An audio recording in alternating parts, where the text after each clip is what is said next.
Mon nom est Renata Duarte, j'ai 39 ans et je suis professeure de sciences dans une école publique de la ville de Campinas, São Paulo. Je n'aurais jamais imaginé qu'un jour, j'aurais le courage de partager quelque chose d'aussi profond et transformateur que celui-ci. Mais ce que j'ai vécu va au-delà de la compréhension humaine. Et ce que Jésus m'a montré sur l'avenir, il faut compter. Avant de continuer, je veux savoir, d'où entendez-vous ce rapport? Écrivez dans les commentaires, cela m'aide à sentir que nous sommes connectés, même lorsque nous sommes éloignés. Et s'il vous plaît, aimez et partagez ce témoignage avec quelqu'un qui a besoin d'espoir. Maintenant, respirez profondément et préparez-vous à ce que vous allez entendre. C'était un lundi ordinaire, 18 mars 2025. Toute la semaine a été marquée par de violents orages. Cet après-midi-là, je suis allée aider l'équipe d'entretien de l'école à ranger les équipements du terrain de sport avant la prochaine inondation. J'ai consulté l'application météo.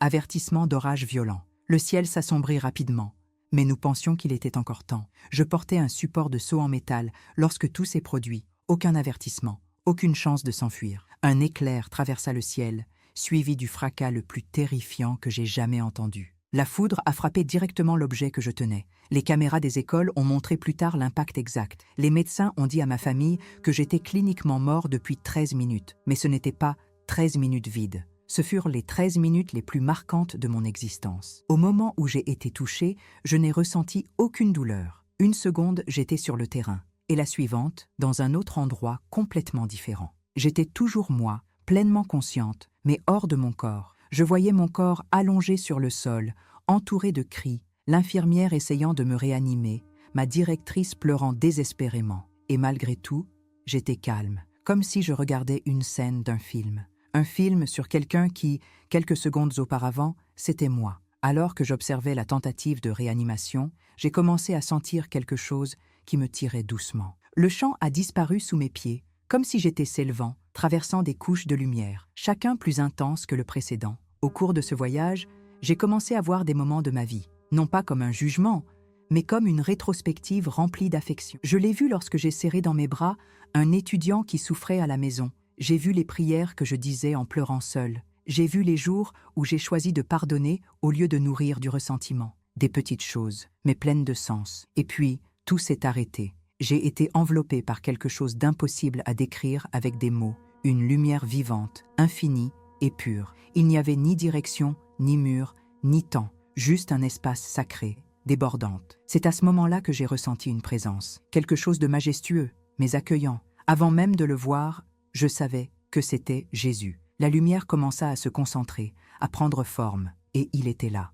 Rien ne peut préparer quelqu'un à cette rencontre. Aucune peinture, aucun mot ou chanson ne s'en rapproche. Son regard était comme un miroir de l'âme. Il ne m'a pas accusé, il m'aimait. Il ne ressemblait pas aux images que l'on voit dans les peintures d'église ou dans les vitraux. C'était plus majestueux, plus réel et, en même temps, plus proche que n'importe quelle représentation que j'avais jamais imaginée. Ses yeux, c'était comme regarder dans l'univers lui-même. Il y avait sagesse éternelle et amour sans fin là. Lorsqu'il me regardait, je me sentais complètement exposée, comme s'il lisait chaque pensée, chaque erreur et même les sentiments que je me cachais. Mais le plus incroyable, pourtant, il m'aimait. Aucune réservation, aucune condition. « Renata », a-t-il dit, et entendre mon nom sortir de sa voix, c'était comme s'il avait toujours été le sien. Le son n'était pas comme le nôtre ici sur Terre. C'était communication directe entre esprit et esprit, sans bruit, sans aucun doute. Parfait. Vous êtes-vous déjà demandé si votre foi compte vraiment? Si vos prières font une différence? A-t-il poursuivi avec tendresse. Aujourd'hui,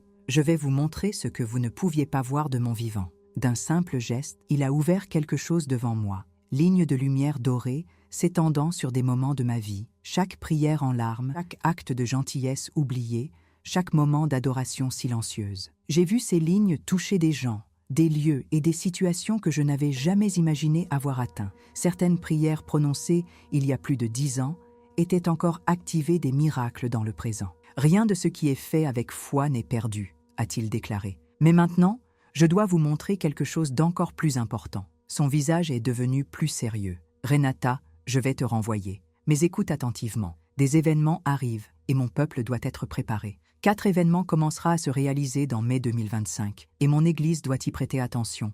J'ai reculé, effrayé. Monsieur, pourquoi moi? Je ne suis personne de spécial. Je suis juste un professeur. Qui m'écoutera? Son sourire portait autorité et compassion à la fois. Je n'appelle pas ceux qui sont capables. Je donne du pouvoir à ceux que j'appelle. À votre retour, mon esprit confirmera ces paroles à ceux qui me connaissent vraiment. Il a ensuite tendu la main vers moi et une connaissance surnaturelle a commencé à envahir mon esprit. Ce n'était pas seulement de l'information, c'était compréhension spirituelle profonde, comme si chaque révélation venait avec une clarté divine. Ces 4 événements ébranleront tout ce en quoi les gens ont confiance, a déclaré Jésus. Beaucoup auront peur, d'autres seront trompés, mais mes enfants doivent être prêts, guidés, consolés, rester fermes dans la vérité. Parmi nous est né un parchemin, brillant d'une lumière différente de tout ce que j'ai jamais vu. Regardez attentivement, ordonna-t-il. Vous devrez vous souvenir de chaque détail. Alors que le parchemin s'ouvrait, vision claire et vive formait avant moi. Les 4 événements auront lieu en mai 2025, a-t-il expliqué.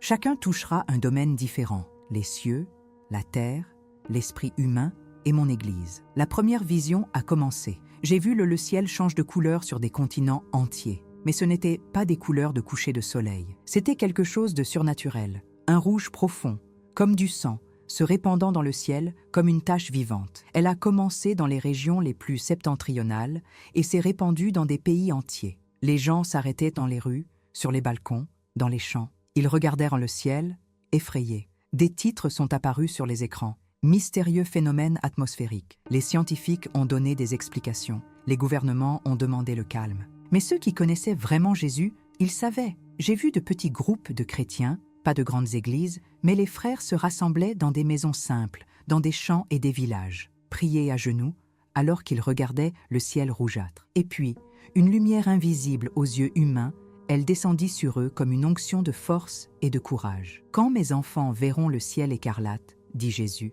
ils ne doivent pas avoir peur. Il faut comprendre, c'est le signal d'alarme. La foi endormie doit s'élever. Il est temps de témoigner avec audace. La vision a alors changé. Maintenant j'ai vu Venise, Italie, mais ce n'était pas la ville romantique des cartes postales. Était chaos, le sol bougeait, les bâtiments ont commencé à se fissurer, l'eau envahissait tout avec fureur. Les gens couraient en criant, les bâtiments historiques se sont effondrés comme des châteaux de sable. Le deuxième événement, dit Jésus avec une douleur perceptible dans la voix. Tout ce qui a été bâti sur la corruption s'effondrera. Les fondations injustes ne tiendront pas. Et à ce moment-là, j'ai réalisé, ce n'était pas seulement un désastre physique, c'était quelque chose de beaucoup plus profond. Sous la ville de Venise, quelque chose d'encore plus grave que la destruction physique se déroulait, une profonde fracture spirituelle qui grandissait silencieusement depuis des années. Invisible aux yeux humains, elle avait affaibli les fondations, non seulement celles des bâtiments, mais aussi celles des bâtiments, de morale, de vérité et de foi. Et au milieu de ce chaos, j'ai été témoin de quelque chose de surprenant. Une petite chapelle est restée debout, intacte, même avec l'eau furieuse qui circule partout. À l'intérieur, une femme s'agenouillait et priait. Ôtée d'elle, une lumière intense se propage, créait une barrière spirituelle, ce qui a empêché la destruction d'avancer. Souviens-toi de ceci, dit Jésus. Même au milieu de l'effondrement, un seul cœur aligné avec le ciel peut arrêter les ténèbres. Mes fidèles seront des ancres au milieu de la tempête. Le parchemin bougea à nouveau. La troisième vision s'est déroulée devant moi, et ce fut la plus déroutante de tous. Devant mes yeux apparut une silhouette splendide et radieuse, ressemblant à un ange. Son visage était beau, sa présence charmante et sa voix, douce comme la musique, avaient une autorité qui réconfortait. Il semblait offrir exactement ce dont le monde avait envie, dit-il. Unité, une nouvelle spiritualité sans division ni jugement. Des millions de personnes se sont rassemblées autour de lui, pas seulement des laïcs, mais aussi des chefs religieux. Les églises l'ont accueilli. Il est apparu en direct. Son discours était beau, accueillant, mais pas de croix, pas de repentir, pas de renoncement. Il a parlé du potentiel humain, mais n'a jamais mentionné le sang du Christ. C'est le troisième signe, dit Jésus avec une profonde tristesse. Une fausse lumière, une tromperie habillée de gloire. Il viendra offrir ce que les oreilles veulent entendre, pas ce dont le cœur a besoin pour être sauvé. J'ai regardé de plus près, et derrière la beauté céleste, il y avait des serpents faits de lumière, tordant dans leur discours. C'était un poison, subtil, mais présent, une tromperie si raffinée que même les croyants aguerris se laissèrent séduire. Même ceux qui connaissent les Écritures peuvent être trompés, a prévenu Jésus, car ils se fieront à l'apparence plutôt qu'à l'épreuve de l'esprit. Si quelqu'un prétend parler en mon nom, mais ne m'honore pas comme Seigneur, ne mentionne pas mon sang et n'appelle pas au repentir. Peu importe la beauté des mots, cela ne vient pas de moi. Mais tout le monde n'a pas été victime de cette erreur. J'ai vu petits groupes de chrétiens fidèles, sans visibilité publique, mais pleins d'intimité avec Dieu. Des gens ordinaires, cultivés dans la prière et la parole. Ils ont discerné, ils ont résisté, même ridiculisés, ils sont restés fermes. Ceux qui demeurent en moi ne seront pas trompés, a assuré Jésus. Ils sauront que tout ce qui brille ne vient pas du ciel. Enfin, le 4e vision s'est révélé. Celui-ci a commencé subtil, presque imperceptible. J'ai vu de petites lumières apparaître dans des endroits inattendus. Prisons, bidonvilles, camps de réfugiés, villages lointains, quartiers oubliés des grandes villes. C'étaient des gens communs, mais ils portaient une flamme divine à l'intérieur. Ils prièrent, et les malades furent guéris. Ils ont prophétisé, et les faits se sont réalisés. Ils parlaient avec une autorité qui ne provenait pas de diplôme ou de fonction. Le 4e événement, dit Jésus, c'est la survenance du mon reste fidèle. Ce que j'ai préparé en secret va maintenant apparaître au grand jour. Ils porteront un feu dont ils ignoraient même l'existence. J'ai vu un adolescent dans un village africain prêcher avec sagesse surnaturelle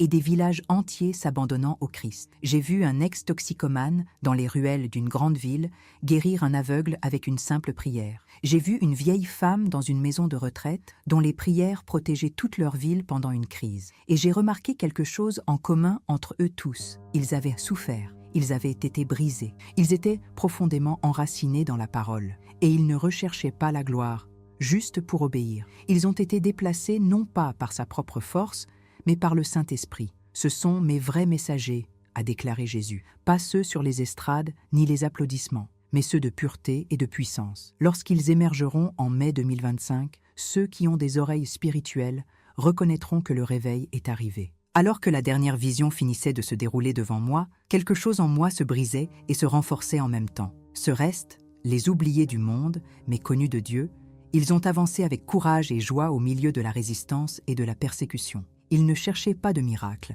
mais ils cherchaient la présence de Jésus. Et c'est pourquoi les panneaux les accompagnaient. Jésus m'a regardé alors que le rouleau se fermait. « Renata », dit-il avec douceur et fermeté, « les 4 événements commenceront à s'accomplir dans mai 2025. Le ciel écarlate, la ville en train de couler, la fausse lumière, l'émergence de mon reste. Certains pourront être retardés par les prières des fidèles, accélérés par les choix de l'humanité. Mais la saison a déjà commencé. Il a posé ses mains sur mes épaules. Son amour et son autorité coulèrent vers moi comme un feu calme et éternel. Dites-leur de se préparer. Non pas avec peur, mais avec foi. Dites-moi que je sépare ceux qui me servent de leurs lèvres de ceux qui me servent de leur vie. Dis que, au milieu des chocs, je ne l'abandonne pas. Je me réveille. Je tombais à genoux, envahi par une révérence indescriptible. « Monsieur, qui me croira? Je ne suis personne d'important. » Il a levé mon visage avec sa main et m'a regardé dans les yeux. « Tu es à moi, c'est ce qui compte. Et en plus, tu ne te parleras pas. » Mon esprit confirmera ces mots à ceux qui me connaissent vraiment.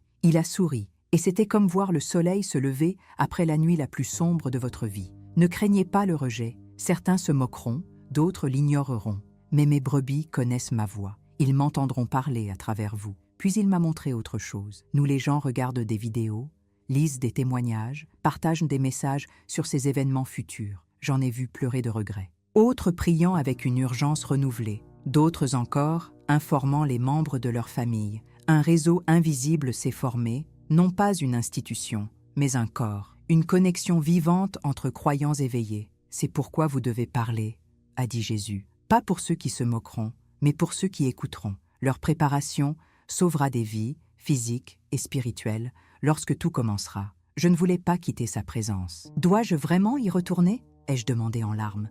Votre travail n'est pas encore terminé, a-t-il répondu. Quand ces événements commenceront, ceux qui ont entendu son avertissement s'en souviendront. Et ils le seront encre de paix au milieu du chaos. Guidera les autres vers moi quand la peur paralyse le monde. Il m'a touché le front. J'avais l'impression un sceau invisible, mais plus réel que n'importe quel tatouage. Cela vous aidera à vous souvenir. Lorsque vous parlez de ce que vous avez vu, mon esprit vous éclairera. Puis il a dit quelque chose que je n'oublierai jamais. Il ne m'a pas appelée Renata. Il prononçait un nom que je n'avais jamais entendu auparavant, mais quand cela sortit de ses lèvres, quelque chose en moi est reconnu, comme si tel était mon nom depuis l'éternité. C'est ton vrai nom. C'est ainsi que le ciel te connaît. Et avec ces mots, j'ai commencé à reculer. Sa voix a résonné dans mon âme alors que je partais. Quand le ciel devient rouge, quand la ville tombe, quand la fausse lumière brille et mon peuple secret se lève, dites-leur, n'ayez pas peur, tenez bon, le temps de la foi tiède est terminé. Je suis retourné dans mon corps,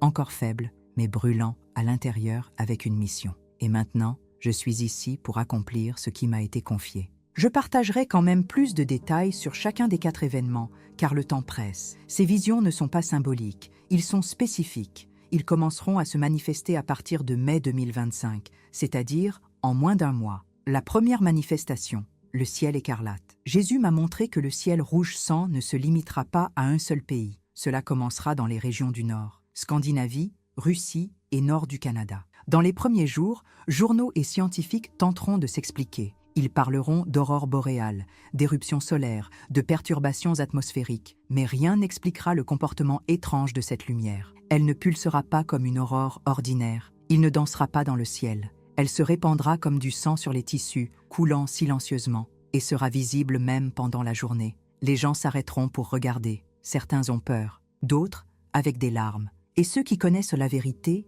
vous saurez que l'heure de la décision est arrivée. Jésus m'a montré cela quand le ciel écarlate émergeait. Les scientifiques vont essayer d'expliquer, mais vos interprétations seront incomplètes. Il y aura des débats sur les causes naturelles, les perturbations solaires, les particules dans l'atmosphère, mais rien ne sera convaincant. Des religieux de différentes traditions donneront leurs interprétations. Certains y verront un accomplissement des Écritures, d'autres comme un phénomène symbolique. Parmi les chrétiens, beaucoup reconnaîtront la prophétie de Joël. Le soleil se transformera en ténèbres et la lune en sang. Mais il y aura quand même des accords sur le sens réel. Ce que Jésus m'a fait comprendre, c'est ceci. Ce signal n'est pas seulement quelque chose à analyser, c'est un déclencheur, une fréquence spirituelle qui réveillera la mienne. Tel un diapason céleste, il fera vibrer ceux qui sont sensibles à mon esprit. Jésus m'a montré clairement, quand le ciel devient rouge, toi, les enfants de Dieu, doivent se rassembler immédiatement, pas par peur, mais en préparation spirituelle. C'est le son de la trompette, m'a-t-il dit. C'est le début, un signal d'alarme clair. J'ai vu des églises qui deviendront des centres de prière continue. Des groupes d'intercession surgiront de nulle part, avec un courage renouvelé. Les ministères oubliés, endormis depuis des années, s'activeront. Les gens ordinaires, qui avaient autrefois honte de parler de leur foi, se relèveront avec une audace surnaturelle. Le ciel rouge n'est pas une punition, expliqua Jésus. C'est la miséricorde, un avertissement visible avant des secousses plus importantes. La deuxième manifestation, la chute de Venise. Le deuxième événement sera plus localisé, mais sa signification spirituelle sera profonde. Jésus m'a montré le ville de Venise, la célèbre ville flottante, subit un effondrement structurel soudain. Cela ne sera pas lent, comme les ingénieurs le craignent depuis des décennies, ce sera rapide, violent et dévastateur, en quelques heures. La vision a commencé avec la tour du clocher de Saint-Marc. Soudain, elle se pencha et s'effondra. Ce premier effondrement a déclenché une réaction en chaîne.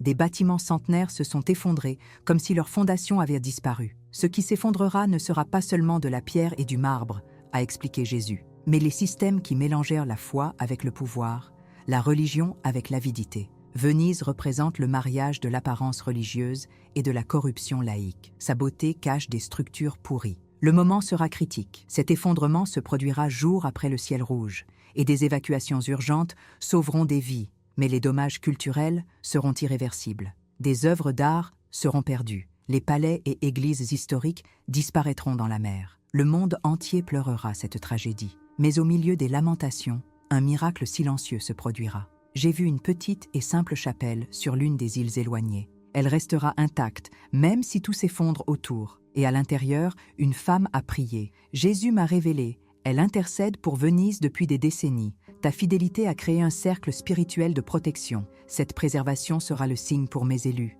dit Jésus. Je juge les systèmes corrompus, mais je sauve les cœurs purs. Ce qui compte, ce ne sont pas les beaux bâtiments, ce sont des vies données. La troisième manifestation, la montée de la fausse lumière. Jésus m'a révélé que le troisième événement sera le plus dangereux de tous, non pas parce que cela provoquera de la peur, mais parce que cela provoquera largement accepté et ne sera pas reconnu comme une menace. J'en ai vu un, l'homme émerge sur la scène mondiale. Sa présence était captivante, sa sagesse admirable. Il ne s'est pas présenté comme le Christ, mais comme un messager céleste, un guide spirituel pour les moments difficiles. La chose la plus dévastatrice a été l'équilibre parfait entre langage chrétien et discours interreligieux. Il a parlé d'unité, de guérison, de paix, utilisé versets et phrases bibliques, mais a également cité des enseignements d'autres traditions spirituelles. Cet homme, cela n'exigeait pas d'adoration. Il a proposé des solutions. Il n'a pas parlé du péché. Il a parlé du potentiel humain. C'était convaincant, réconfortant, brillant. C'est pourquoi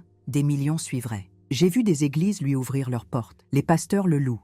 Diffusion en direct. Un éveil spirituel sans regret. Jésus me regarda tristement. C'est le troisième signe, une fausse lumière, une tromperie habillée de gloire. Il vous dira tout ce que vos oreilles veulent entendre. Cela cachera ce dont le cœur a besoin pour être sauvé. J'ai vu derrière ton apparence angélique des serpents de lumière se tordant entre ses mots. C'était un poison subtil. Un poison qui ressemblait trop à la vérité. Même les croyants mûrs seront en danger, dit Jésus, car ils se fieront aux apparences et ne discerneront pas l'esprit. Mais j'ai aussi vu des groupes de personnes, petits, anonymes, persévérants. Ils ont réalisé l'erreur. Ils savaient que quelque chose n'allait pas. Ils étaient profondément enracinés dans la parole. Ils ne suivaient pas les foules, mais ils suivaient le Saint-Esprit. Ceux-là ne seront pas trompés, dit le Seigneur. Ils sauront que tout ce qui brille ne vient pas du ciel. La figure de la fausse lumière a continué à se manifester avec des discours qui semblèrent parfaits. Ses paroles parlèrent de paix, d'unité, d'un nouvel éveil spirituel, mais le tout enveloppé dans un langage attrayant et inclusif, qui soigneusement, j'ai évité de parler de la croix. Jésus m'a montré comment dirigeant chrétien de renommée mondiale, pasteur de grandes églises, président de confession et voix des médias évangéliques, j'accepterais ce chiffre avec enthousiasme. Ils ont dit des choses comme « Regardez les fruits, regardez comment ils rassemblent les gens, regardez comment ils parlent d'amour et de paix. » J'ai vu cet homme accomplir ce qui semblait être des miracles, guérisons, phénomènes surnaturels, même des révélations qui ressemblaient à des prophéties. Beaucoup y ont vu une confirmation qu'il était effectivement un messager divin. Jésus me dit alors, avec une profonde douleur dans la voix, « Cette tromperie divisera mon Église. » Ceux qui me connaissent par relation, et pas seulement par religion, sentiront que quelque chose ne va pas, même s'ils ne peuvent pas l'expliquer. Mais ceux qui ont bâti leur foi sur des émotions et des expériences passagères se laisseront facilement entraîner. Lumière, qui n'avait que l'apparence de la lumière, subtilement miné les doctrines essentielles. Il a parlé de l'amour de Dieu, mais jamais du péché. Il a parlé de spiritualité, mais sans transformation de vie. Promotion de l'unité par le déni des vérités bibliques, disant que les doctrines divisent, que chaque chemin est valable. Mais le plus dangereux était ceci, à positionner Jésus comme un enseignant parmi d'autres, et pas comme le Fils unique de Dieu. Beaucoup s'égareront, dit Jésus, avec de la tristesse dans les yeux, même ceux que vous n'imagineriez jamais. C'est pourquoi le discernement doit être cultivé dès maintenant, avant que ce chiffre n'apparaisse. Quand les foules s'excitent, il sera plus difficile d'entendre l'avertissement de mon esprit. Mais ensuite, il m'a montré protection spéciale pour les siens. J'ai vu des croyants rassemblés dans des maisons, comparer tout avec les Écritures, priant pour plus de clarté, testant les esprits. Si des pasteurs qui, malgré la perte de membres, ils ont préféré garder la vérité. Si des jeunes qui ont surpris leurs parents, reconnaissant la tromperie que de nombreux adultes n'ont pas vue. Ceux qui demeurent en moi ne seront pas trompés, a promis Jésus. Il y en aura peu, mais ils seront fermes. La quatrième et la plus belle manifestation, l'émergence du reste. Alors Jésus m'a montré l'événement le plus silencieux et en même temps le plus puissant de tous. Il m'a révélé la naissance d'un mouvement, pas institutionnel, mais spirituel. Cette renaissance, cela ne commencerait pas dans les chairs, ni à la télévision, ni sur les scènes des grandes conférences. Il commencerait dans cœurs anonymes, dans des endroits improbables, avec des gens invisibles aux yeux du monde. J'en ai vu un adolescent dans les zones rurales du Kenya s'occuper des chèvres. Soudain, elle fut remplie du Saint-Esprit. Sans formation théologique, elle commença à prêcher avec une sagesse qui ne venait pas d'elle. Les gens des villages voisins sont venus écouter. Des cœurs endurcis étaient brisés, et les guérisons ont commencé à se produire grâce à ces simples prières. J'en ai vu un ex-toxicomane libéré de prison à Chicago. Il était de passage dans son ancien quartier lorsqu'il ressentit le besoin de prier pour un sans-abri aveugle. L'homme a retrouvé la vue instantanément. Bientôt, cet ancien détenu dirigea un mouvement de salut et de guérison, où les pasteurs traditionnels n'ont jamais pu entrer. J'en ai vu un grand-mère dans une maison de retraite en Australie, physiquement faible, mais spirituellement féroce. Vos prières ont élevé un bouclier spirituel sur leur ville et empêché les attaques terroristes planifiées. Les autorités ne sauront jamais pourquoi, mais le ciel a tout enregistré. Jésus m'a montré des milliers comme eux, de toutes nations, de tous âges et de toutes classes sociales. Qu'avaient-ils en commun? Ils ont été purifiés par la souffrance. Ils aimaient l'intimité avec Dieu. Et ils n'étaient pas intéressés par la gloire, les titres ou les ministères. Ce sont mes vrais messagers, dit Jésus. Pas les biens produits avec des followers sur les réseaux, mais ceux qui ont la pureté de contenir mon esprit. Les signes les suivront pas parce qu'ils cherchent des miracles, mais parce qu'ils me cherchent. Et puis, il m'a montré qu'à mesure que ceux-ci se lèvent, les structures religieuses traditionnelles les ignorent souvent, ou même s'y opposent. Jésus m'a montré que le reste fidèle ne rentrera pas dans les structures que connaît le monde religieux. Ils ne chercheront pas l'approbation des dirigeants établis. Ils bougeront comme le Saint-Esprit les dirige, même si cela semble étrange, voire inapproprié aux esprits religieux. Ce reste était caché jusqu'à présent, a expliqué Jésus. Mais dans mai 2025, ils commenceront à émerger. Ceux qui ont des yeux spirituels reconnaîtront le véritable feu. Mais ceux qui donnent la priorité à l'ordre plutôt qu'à mon esprit résisteront à ce que je fais. J'ai vu des églises se diviser. Certains embrassent le vin nouveau, rejetant ce qui ne rentre pas dans leur tradition. J'ai demandé à Jésus, pourquoi maintenant? Pourquoi ce mouvement précisément à ce moment-là? La réponse fut directe, parce que les ténèbres grandissent et que la religion n'a pas réussi à les contenir. Seul un feu authentique peut affronter les ténèbres qui approchent. Seuls ceux qui me connaissent vraiment seront capables de résister aux tromperies qui viendront. Jésus m'a montré que 4 événements, le ciel rouge, l'effondrement de Venise, la montée de la fausse lumière et l'émergence du reste, ne sont pas isolés. Ils font partie d'une stratégie divine. Le ciel écarlate réveille ceux qui dorment. L'effondrement de la ville montre la fin des structures humaines corrompues. Sous un faux jour, sépare les vrais disciples des chrétiens culturels. Le reste offre une direction spirituelle quand les voies traditionnelles échouent. Ces événements ne sont pas la fin, a déclaré Jésus. Ce sont des douleurs de travail. Douloureux, mais ils apporteront une nouvelle vie à mon Église. Le monde, comme il me l'a montré, sera fasciné par les 2 premiers signes, le phénomène dans le ciel et la chute de Venise. Les médias couvriront chaque détail. Des experts donneront leur avis. Le monde verra ce qui est visible, mais vous resterez aveugles à ce qui est invisible. Mon peuple doit être différent, dit Jésus. Pendant que le monde court après les signes, ils doivent me chercher. Quand le monde panique, ils doivent vivre en paix. Quand le monde embrasse la fausse lumière, ils doivent porter la vraie lumière. Instruction de Jésus à son peuple. Quand le ciel devient rouge, rassemblez-vous et priez. Pas par peur, mais en préparation. Ce sera le son de la trompette au ciel. Toute personne venant me chercher à cette heure recevra des instructions précises pour les jours à venir. Quand Venise tombe, rappelez-vous qu'aucune fondation humaine n'est sûre. Évaluez ce sur quoi vous avez construit votre vie. Succès, réputation, religiosité, stabilité financière. Tout cela va s'effondrer si cela n'est pas établi en moi. Quand la fausse lumière surgit, testez tout. Comparez tout avec les Écritures. Ne vous laissez pas emporter par l'apparence ou le charisme. Parfois, la différence entre la vérité et l'erreur sera une ligne invisible. Le discernement sera vital. Quand mon reste se lève, ne jugez pas sur les apparences. J'en oins beaucoup ne ressemblera pas à ce que le système attend. Ils viendront d'endroits improbables, avec des voies inhabituelles. Jugés par le fruit, par l'esprit et par la fidélité à ma parole. J'ai demandé à Jésus comment nous devrions nous préparer à tout cela.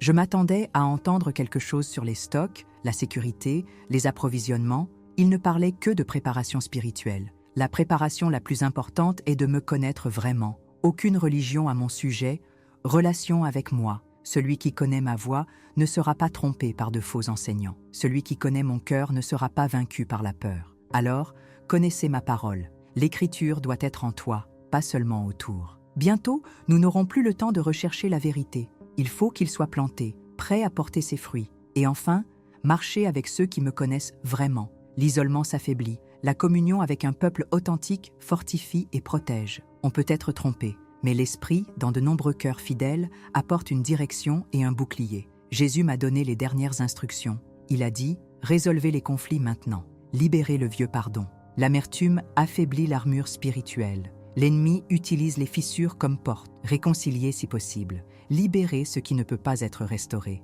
Et puis, il ajouta « Entraînez-vous à entendre ma voix en silence. Ceux qui apprennent à reconnaître mon murmure en paix, ils le reconnaîtront également dans le chaos. Ce qui m'a le plus impressionné, c'est de voir la division qui surviendra entre la foi authentique et la foi superficielle. Ces événements seront comme tamis spirituels, séparant ce qui est réel de ce qui n'est qu'apparence. Beaucoup de ceux qui semblent forts aujourd'hui tomberont, dit Jésus, et beaucoup de ceux qui sont ignorés aujourd'hui tiendront bon. La différence ne sera ni dans la connaissance, ni dans la position. La différence sera dans la profondeur de la relation avec moi. J'ai vu alors une profonde restructuration de l'autorité spirituelle. Ministère fondé sur le charisme, l'organisation ou l'intellect perdra de son influence. À propos de ça, des hommes et des femmes inconnus mais proches de Dieu seront ressuscités comme guides au milieu de l'effondrement des structures humaines. Mon Église a poursuivi de mauvaises choses, dit-il tristement. Il recherchait une croissance sans profondeur,